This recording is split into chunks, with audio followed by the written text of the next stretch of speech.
אלכס, השני זה רפי הירש, השלישי זה יורם נוימן, הרביעי זה דני, כן? החמישי זה שגית, אחר כך מרינה ואחר כך אני, בסדר?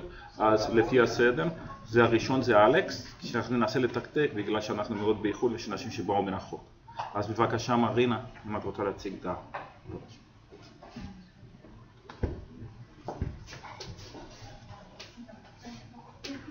ערב טוב, הנושא של הפרסום הזה Clinical Significance and Prevalence Valvular Strengths during Routine Echocardiographic Examinations. Strengths היו, תיאר פעם ראשונה אותם למבל, דוקטור למבל, בבדיקה פתולוגית באורטיק ואלב. זה ממצאים חוטים עדינים, יכולים להיות בודדים, יכולים להיות כמה באורך עד 10 מילימטר. הם בדרך כלל מופיעים במקומות פגיעה לאנדוטל, במקומות איפה שיש סטרס גבוה על המסתמים, שזה המקום של סגירה של העלים של המסתם. לעתים רחוקות הם יכולים להופיע באינטראטריאל ספטום, בפפילרי מסלס ובקורדות. הם בנויים מרקמת חיבור ומכוסים על ידי שכבה אחת של תאי אנדוטל. אין בהם כלי דם ולכן אין להם בסיס רחב. הם שונים מפיברואלסטומות, שניהם בנויים מרקמת חיבור. סטרנדס מכוסים באמצעות שכבה אחת של תאי אנדוטל, ופיברואלסטומות מכוסות על ידי כמה שכבות של תאי אנדוטל. סטרנדס בדרך כלל מופיעים במקומות סגירה של העלים של המסתם, ופיברואלסטומות הן רחוקות ממקומות של סגירת המסתם. סטרנדס הם בדרך כלל מולטיפל, כמה, פיברואלסטומות בדרך כלל אחד. סטרנדס לא מתפצלים ופיברואלסטומות מתפצלות לחלקים. זה חולה בחור צעיר בן 20, אסימפטומטי, מופנה לבדיקת אקו לב במאמץ, יש לו מינימל אורטיק רגורגיטיישן, וכאשר מוצאים צבע רואים שבמסתם האורטלי לכיוון LVOT יש ממצא נייד, מובילי. גם בוויואים אחרים אפשר לראות אותו ואפשר גם למדוד אותו, 7 מילימטר אורך. אנחנו הזמנו אותו לבדיקת TE, ובבדיקת TE זה נראה ממצא ממש עדין, מחובר למסתם אורטלי, פונה ל-LVOT, שזה סטרנד טיפוסי. חולה אחר, בן 67, אחרי CVA עם מסתם אורטלי תותב מכני, בא לבירור של CVA. ממצאים ניידים ב-LVOT, כנראה קשורים למסתם, האם זה טרומבי, האם זה סטרנדס, האם זה וגיטציות.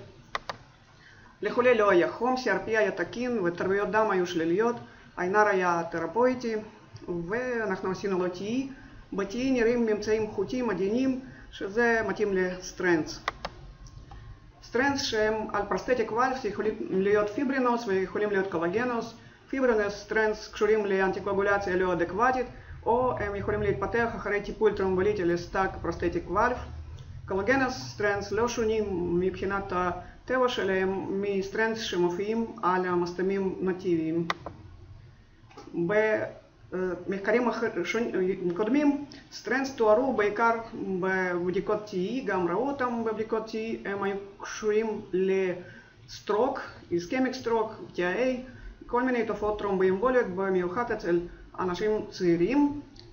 סטרנדס היו שכיחים יותר במסתמים מצד שמאל מאשר בצד ימין של הלב.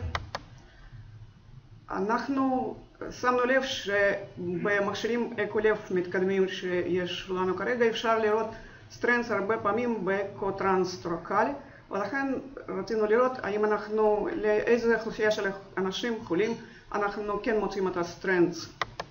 מתוך 21,000 בדיקות אקו לב במשך כמה שנים בחרנו 150 בדיקות שבהם אנחנו ציינו שיש להם סטרנדס.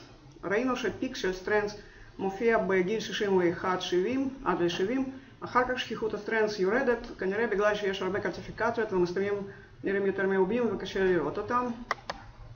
סטרנדס היו יותר שכיחים אצל גברים מאשר אצל נשים, הם היו יותר שכיחים במסתם אורטלי מאשר במסתם מיטרלי, ובכלל במסתמים של צד שמאל יותר מאשר במסתמים של צד ימין. בפולמוניק ואלף ראינו רק סטרנד אחד בודד, ממסתמים פרוסטטיים היו לנו רק שישה מהם היה aortic prosthetic valve. מסתמים שבהם מופיעים strengths בדרך כלל לא תקינים, הם מעובים או מסוידים ויש להם AI, AS או mitral regurgitation, הם לא מסתמים תקינים.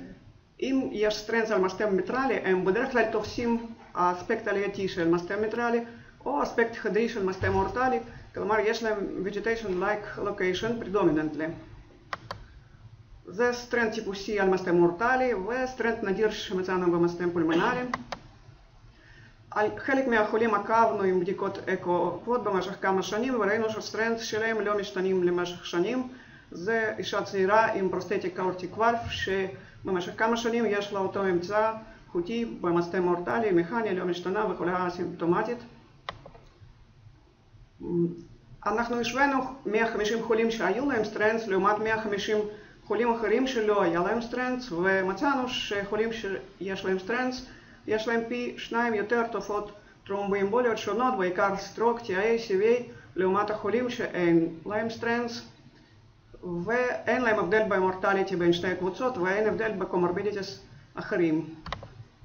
ולסיכום, סטרנטס על המסתמים קשורים לתופעות טרומבואמבוליות, פיק שלהם מופיע בגיל בין 61 ל-70, הם יותר שכיחים במסתם אורטלי מאשר במסתם מיטרלי, יש להם בעיקר vegetation-like location, יותר באספקט עלייתי של מסתם מיטרלי ואספקט חדרי של מסתם אורטלי, והם לא משפיעים על מורטליטי.